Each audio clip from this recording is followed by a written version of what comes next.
और चलिए इसी के साथ आगे बढ़ेंगे। खबर आपको बिहार के मुजफ्फरपुर की दिखा देते हैं। मुजफ्फरपुर में अपराधियों के हौसले इस कदर बुलंद हैं कि दिन दहाड़े पेट्रोल पंप पर खड़ी महिला के गले से सोने की चेन छीनकर भाग गए। देखिए, चेन स्नैचिंग की घटना पेट्रोल पंप पर लगे सीसीटीवी कैमरे में कैद हो गई, जिसमें साफ तौर पर दिखाई दे रहा है कि बाइक सवार दो बदमाशों ने पहले एक बार रेकी की, फिर दोबारा रेकी की, जिसके बाद तीसरी बार में महिला के गले से सोने की चेन छीन ली और बड़े आराम से रफू चक्कर हो गए।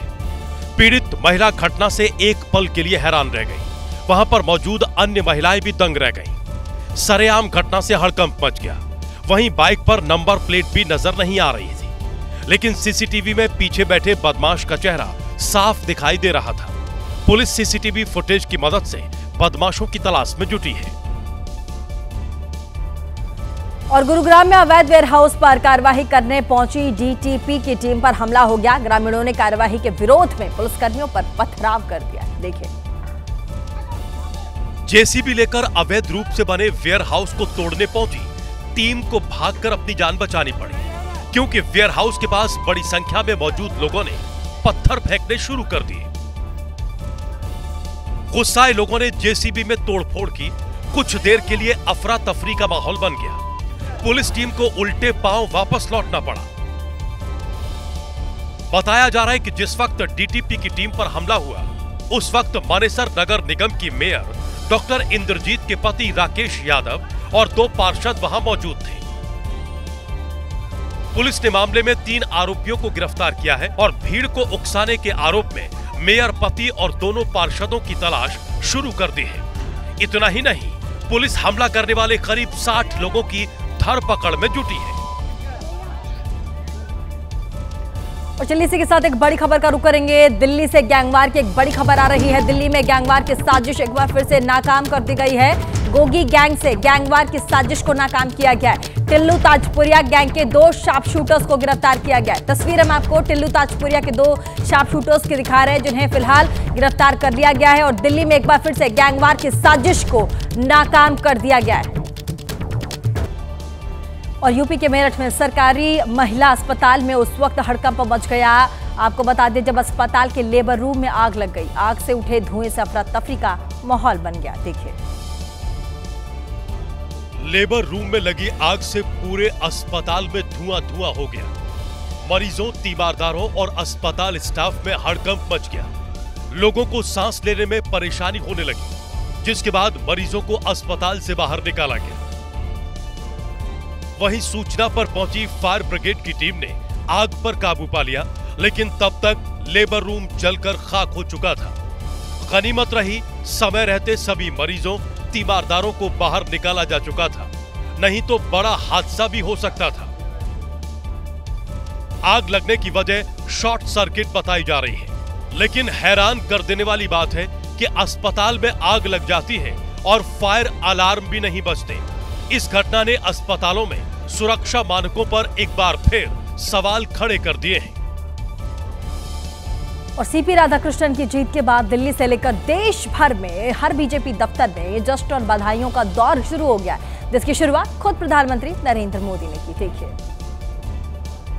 ऐतिहासिक जीत के बाद सीपी राधाकृष्णन की प्रधानमंत्री नरेंद्र मोदी से पहली मुलाकात हुई। प्रधानमंत्री मोदी ने उन्हें एनडीए के उपराष्ट्रपति पद के उम्मीदवार के रूप में चुने जाने पर शुभकामनाएं दी। इसके साथ ही पीएम मोदी ने सोशल मीडिया पर सीपी राधाकृष्णन के लिए एक बधाई संदेश भी लिखा, जिसमें उन्होंने कहा कि राधाकृष्णन के अनुभव से देश को बहुत लाभ होगा। पूर्व उपराष्ट्रपति जगदीप धनखड़ ने भी अपने उत्तराधिकारी को पत्र लिखकर जीत की मुबारकबाद दी। उन्होंने कहा कि आपका इस सम्मानित पद पर चयन हमारे देश के प्रतिनिधियों के विश्वास और भरोसे को दर्शाता है। साथ ही गृह मंत्री अमित शाह और रक्षा मंत्री राजनाथ सिंह ने भी सीपी राधाकृष्णन से मुलाकात की और शानदार विजय पर बधाई दी। जीत के बाद देश के अगले उपराष्ट्रपति सीपी राधाकृष्णन ने अपना टारगेट साफ कर दिया है। It is a victory for every Indian that we all have to work together. If India, we have to develop Viksit Bharat by 2047 means we should not do politics in everything. We have to forget, once the election is over, we have to forget the politics and we have to concentrate on the development. और देश के उपराष्ट्रपति पद के चुनाव में CP Radhakrishnan ने शानदार जीत दर्ज की। जीत के बाद उनके गृह राज्य तमिलनाडु और तिरुपुर में उनके घर पर जश्न का माहौल रहा। एक तस्वीर देखिए। नतीजों की घोषणा के बाद ही तमिलनाडु के तिरुपुर में जश्न मनाया जाने लगा।